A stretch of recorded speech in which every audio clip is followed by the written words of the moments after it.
Hey y'all, I'm on my way back from the movies. Look at this massive rainbow. Oh my word, it's gorgeous, right?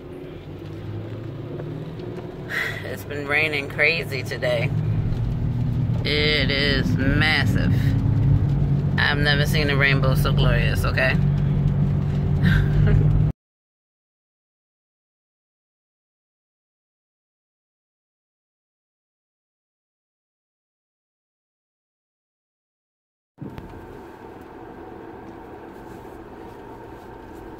Hey ladies. It is Tamika TTC and it is still cycle 15 and it is day let me see, Friday, Saturday, Sunday, Monday, Tuesday, Wednesday, cycle day 6. She didn't even wave back. Anyway, neighbors. It's cycle day 6, and it is officially IVF round. Sorry, gas. It is IVF round 2. Stims day 2. I know it's a little surprising. So I got the call yesterday from the RV's office that he wanted me to start last night. That was unexpected, but a little expected, because when we talked about me doing the retrieval, he said the retrieval would be like around August 3rd-ish, 3rd, 4th, something like that. But that's actually a Friday, Saturday. I think he does them Saturday, Sunday. So I think it's more like 4th, 5th. But even still, in order for me to make that, I would have needed to start, because I need like 10 days to stem. So I don't know, this guy's on like this bike in front of me,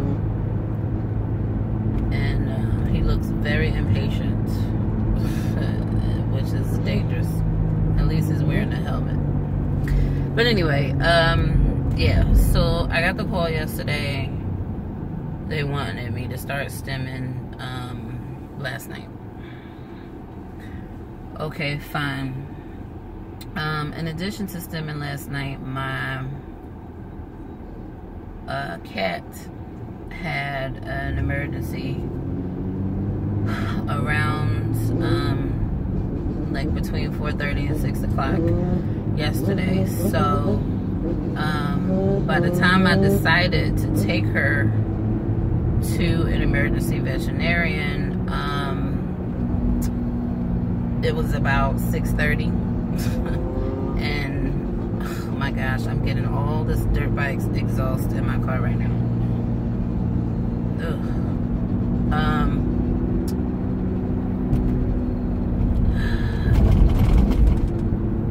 I'm so distracted by this bike, because it looks like a young boy, and he just looks like he's going to do something dangerous, and I'm going to end up driving over him. Okay? I'm not. This is like not the best situation. Anyway, look, he's doing tricks on the bike. I can't. I cannot. Ooh, I cannot. I just feel like he's gonna fall off, and I'm gonna have to slam on my brake. I'm gonna give him a whole lot of space. Anyway, what was I saying? So distracted. Yeah, so my cat. So I usually take my injections 7 and 7.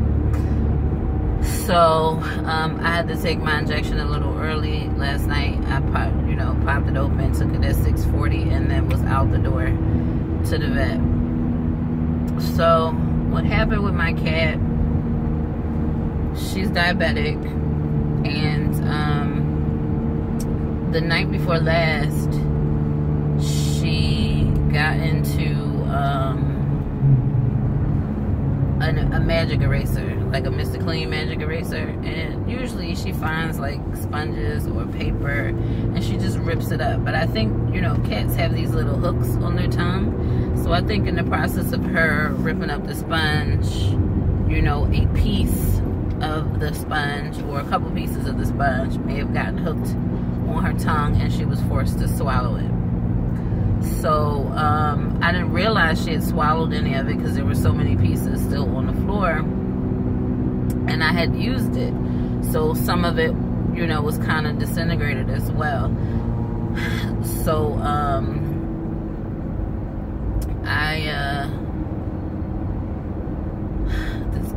this guy makes me so nervous. So, oh my gosh, you should see these shenanigans. I wish I could turn my camera around easy so you can see these shenanigans of this guy. Anyway, just a mess. He just made me so nervous. Anyway, yeah, so she got into the magic eraser and apparently swallowed a few pieces, and that night she had thrown up, and I saw a big piece and a couple of small pieces had come out, so I figured she was fine. But that happened like in the middle of the night. I fell asleep on the couch and she was throwing up. That woke me up, so that's how I know that that was her. So the next morning, you know, I give her special food so I can give her an injection, and she ate that. She didn't seem to have a loss of appetite or anything like that, and gave her injection. So she gets insulin twice a day.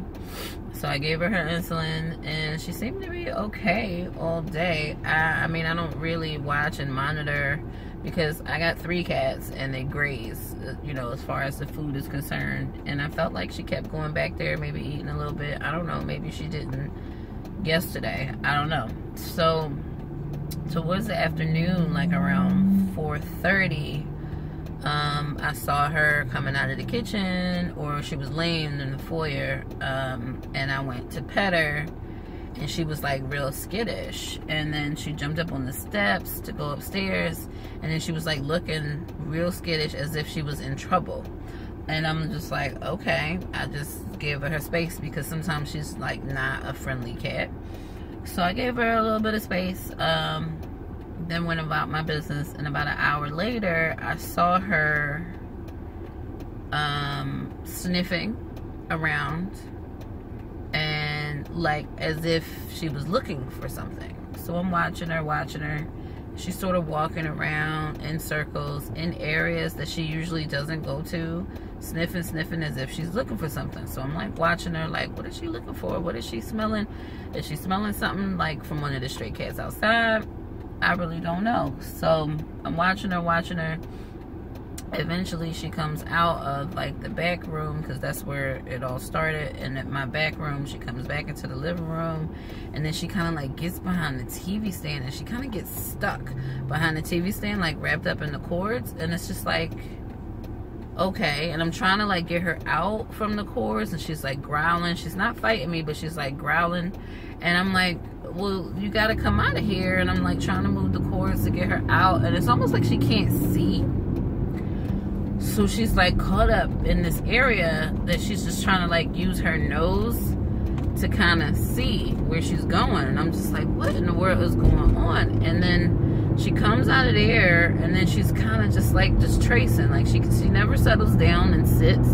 She's just tracing and pacing all around the first floor as if she doesn't know where she is. And I mean, she's lived in the house since I bought it, so this was like real disturbing. So I'm just like, what could be wrong with her? Maybe her sugars are low. So I consult Dr. Google about what it looks like when a cat has low blood glucose, and the disorientation. She was very wide-eyed, dilated pupils and whatnot. So she wasn't like bumping into anything, so it wasn't like she was blind. Like I've seen a cat that was blind in one eye, and he just kept turning his head. She wasn't doing anything like that. So I'm just like, I don't understand why she just won't like settle. Like I picked her up a couple times, brought her in my lap. She wasn't comfortable with that. She's just growling. She just wouldn't settle down. So I put her down, and she's pacing, just doesn't stop pacing, and I'm just watching her the whole time. Then all of a sudden she starts panting. So what I've been reading about the low blood sugar is that you know, they can have like heart palpitations, and it can be deadly. So I was like really concerned. So when she started the panting, because at this point it's 6 o'clock and her vet is closed, so I'm just like, okay, I might need to take her to an emergency vet. So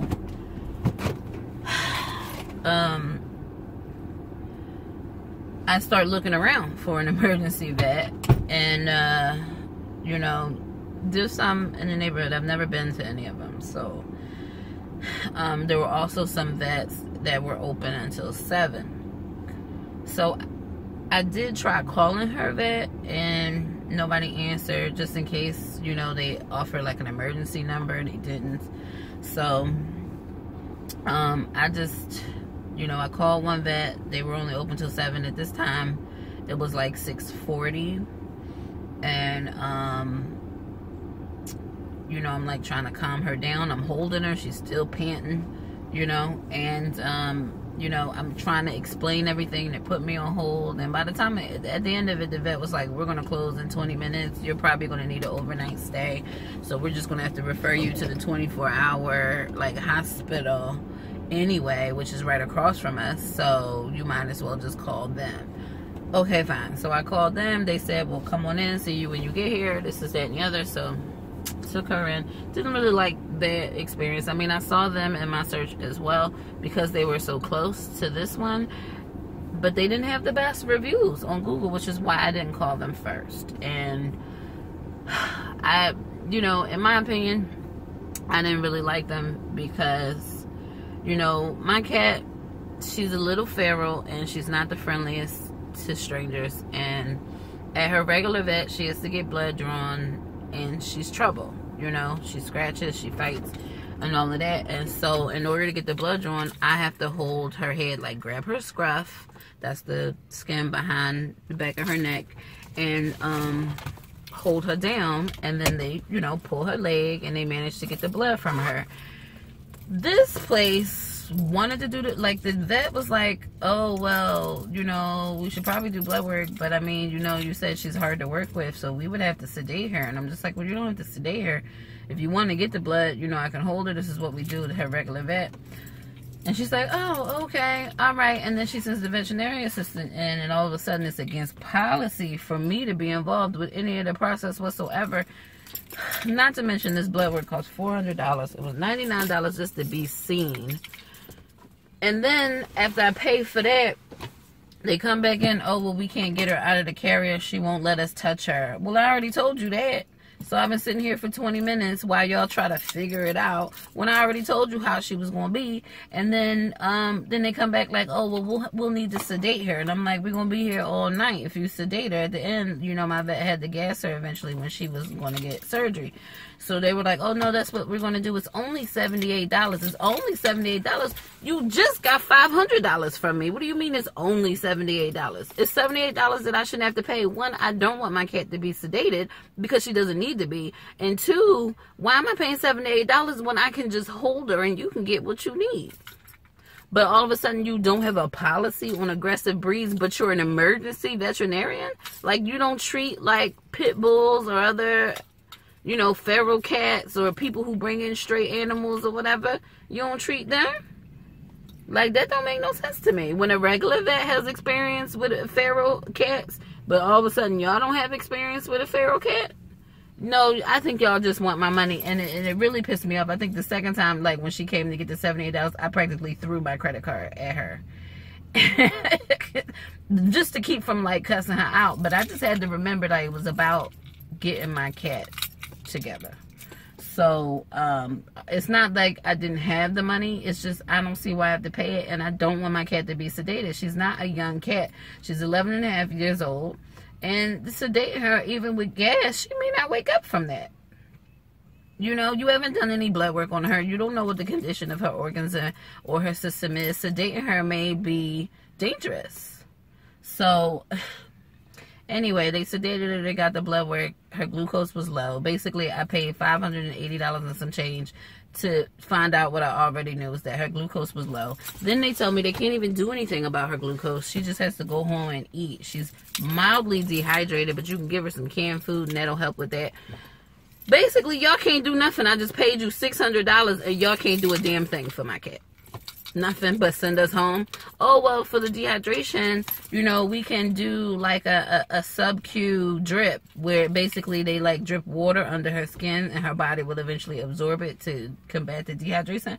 Well, how you gonna do that when you couldn't even get her out the damn carrier and she awake from sedation now? You gonna sedate her again so that you can put this needle in her back? What kind of sense do you make? No, I'm going to take my cat home. She seems a lot more, like, and I felt like it was a waste of money and a waste of trip, but, you know, better safe than sorry, because she was a lot closer to herself by the time that we got there.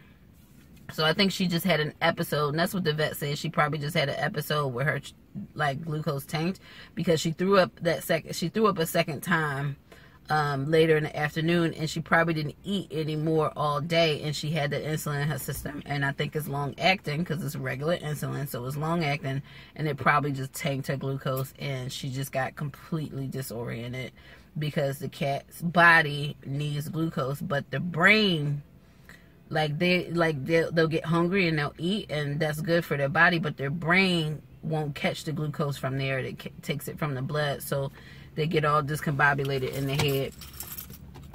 Anyway, I'm late for acupuncture, but yeah, crazy, right? So anyway, it's Stims Day 2. I'm gonna go in here for acupuncture, and I'm gonna go home and take my evening shot and my doxycycline, and that'll be that. You know, I'm not gonna bother showing the injections. I did that all last cycle.